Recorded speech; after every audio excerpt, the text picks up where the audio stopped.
হযরত আবু দারদা রাদিয়াল্লাহু তাআলা আনহু বলেন, তোমরা যদি জানতে মৃত্যুর পর তোমরা কিসের সাক্ষাৎ পেতে যাচ্ছ, তাহলে তোমরা যা মন চায় তাই করতে না, যা মন চায় তাই খেতে পারতে না, যা মন চায় তাই পান করতে পারতে না।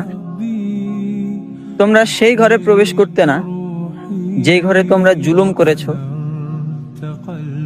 তোমরা বুক চাপড়ে চাপড়ে পাহাড়ে চলে যেতে এবং তোমাদের কৃতকর্মের জন্য প্রচুর পরিমাণে কাঁদতে আর বলতে থাকতে, হায় আমি যদি গাছ হতাম, অতঃপর আমাকে খেয়ে ফেলা হতো।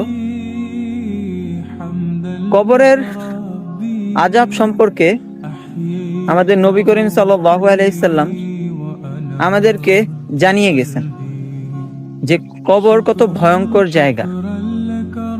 যার মৃত্যুর পর এই প্রথম স্তর পার করবে, মানে কবরের ধাপ, তার জন্য হাসরের ময়দান কতই না সহজ হয়ে যাবে। এই কারণে আমাদের সকলের দরকার মৃত্যুর জন্য প্রস্তুতি নেওয়া এবং নিজের আখিরাতকে গুছানো।